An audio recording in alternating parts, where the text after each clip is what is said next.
شما نگاه بکنید تو خودمون و تو جمع خودمون بعد از انقلاب، تو امت اسلامی خودمون و مردم متدین خودمون، امام راحل عظیم الشأنمون که به عنوان امام و محور بود، اگر او شدت روحی، اگر او مقاومت نمی داشت، طوفان‌هایی که ما گذروندیم از سر تو این 47 سال، امکان داشت که مردم ما بتونن استقامت بکنن؟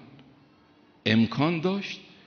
شما ببینید تو جنگ، خب بعضی از بزرگوارایی که تو جلسه تشریف دارید یادتون هستش دیگه، اون اوائلی که جنگ شروع شد، خب ما هنوز جنگ ندیده بودیم، این کشور جنگ ندیده بود، هنوز آمادگی نداشتن، یه انقلاب نوپا و یه نظام نوپایی بود.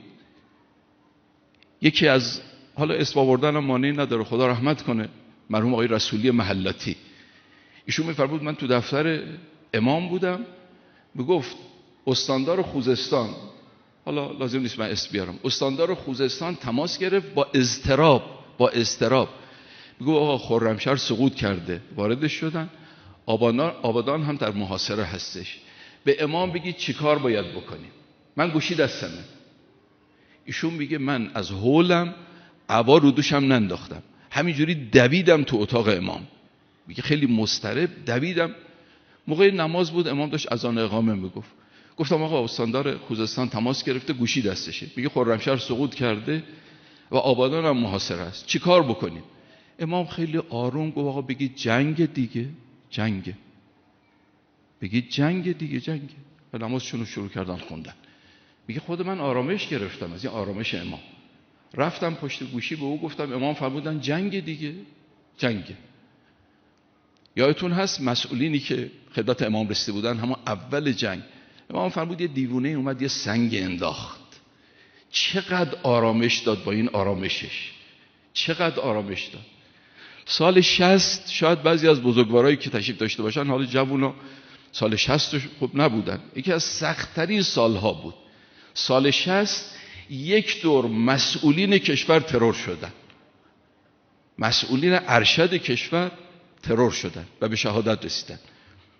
رئیس جمهور شهید رجایی، نخست وزیر شهید باهنر، رئیس قوه قضاییه شهید بهشتی، بیش از 70 نفر از نمایندگان مجلس، مقام معظم رهبری اون موقع امام جمعه تهران و نماینده امام تو شورای دفاع بود، تا مرز شهادت رفت، تا مرز شهادت رفت.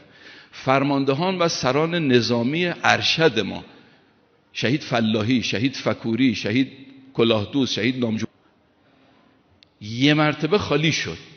هر کشوری بود قاعدتاً با این شکلی که به هر حال یه دور مسئولینش رفتن دچار فروپاشی میشد، اما آب از آب تکون نخورد تو این کشور. چرا؟ چون یه ولی خدا هست در رأس که مثل نخ تسبیح که دونه ها رو نمیذاره پراکنده بشن، همه رو نگه میداره، همه رو نگه میداره. حالا جوونا سال 60 رو ندیده بودن، اما این چند روز قبل رو که دیدیم، که این چند روز قبل تو این جنگ 12 روزه دیدیم چه اتفاقی افتاد.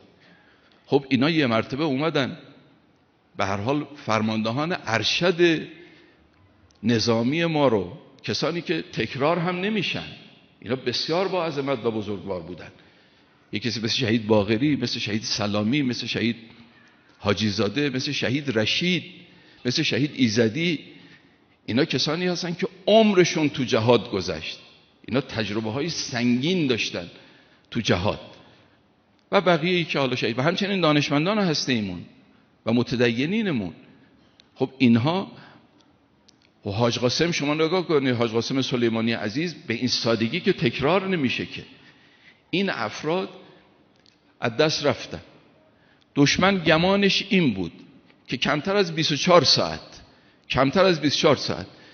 حدود 300-400 نفر از مسئولین تو لیست ترور اینا رو بزنه، گروهک هایی که از غرب و شرق مسلح شده بودن وارد بشن، یه کشتارهای وسیعی را بندازن، مزدورانی که در داخل هستن با انفجارها و اغتشاشها، و تو محاسبه غلطشون هم این بود که مردم ناراضی هستن مثلا میریزن بیرون و این نظام سرنگون میشه.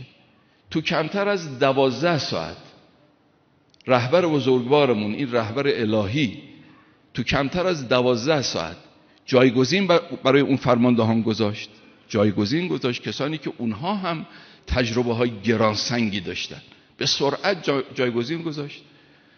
خودش پیام اومد داد، به سرعت اومد پیام داد که تو اون پیام فرمود دشمن صهیونیستی یه غلطی کرد که او رو بیچاره خواهد کرد و زندگی بر او تلخ خواهد شد. بزن در رو دیگه نداریم، این تو تعبیرات آقا بودا، بزن در رو دیگه نداریم. او شروع کرد جنگ رو، ولی ما اجازه نخواهیم داد که از این جنایت سالم خلاص بشه. ببینید این پیغام با اون جایگزینی، صبحش ما رو زدن، شب ما اونا رو زدیم. بعد از یکی دو روز اول ورق برگشت، روز دوم، روز سوم، روز چهارم کاملا مشخص بود دیگه جنگ مغلوبه شده از طرف اونا. به التماس افتادن برای آتش بس. اگه پیروز بودن چرا به التماس افتادن برای آتش بس؟ به التماس افتادن. عنایت بفرمایید. ببینید اونی که محور هست استقامتش، امیدش بقیه رو هم امیدوار میکنه، بقیه رو هم محکم میکنه. ما تو 200-300 سال اخیر شاید حداقل نصف ایرانمون رفت در اثر ضعف، در اثر سستی پادشاهان گذشته. شاید بیش از نصف ایران رفت. اما چطور تو این 47 سال با این همه توطئه که تمام قلدران تاریخ، تمام به هر حال نظام سلطه علیه ما بودن، 1 سانتی متر تو این کشور ما نرفت ازم. این جز این هست که این مردمی که محکمن، چون محور مستحکم هستش، او تزلزل به خودش راه نمیده، او تردید به خودش راه نمیده. عنایت بفرمایید. این محور جبهه حق در ایران ما نائب امام زمان علیه السلام هست. خود ایران ما محور جبهه جهانی مقاومته. الان دیگه جبهه مقاومت جبهه منطقه‌ای نیست، الان جبهه مقاومت گسترش پیدا کرده. یه زمانی تو منطقه جبهه مقاومت بود، تو لبنان بود، تو فلسطین بود، تو سوریه بود، تو یمن بود، تو عراق بود. امروز جبهه مقاومت رفت تا آفریقا و آمریکای جنوبی، بلکه تا خود آمریکا و اروپا. 10,000 نفر تو پاریس، تو لندن، تو نیویورک کف خیابونا علیه ظلم وایسادن و هزینه میدن. این مهمه، فقط شعار دادن نیست. اون کسی که دوره دکتریش از قید مدرک رو میزنه، اون کسی که بیرونش بکنن، اخراجش بکنن از آمریکا، قیدشو میزنه و در مقابل ظلم وایساده. نامه‌ای که رهبر بزرگوارمون آخرین نامش به جوانای اروپا و آمریکا این بود که شما هم بخشی از جبهه مقاومتید. جبهه مقاومت به محوریت ایران اسلامی که ولی خدا توش محوره گسترش پیدا کرده و یه جبهه جهانی شده. اینجا مرکز مقاومت هست.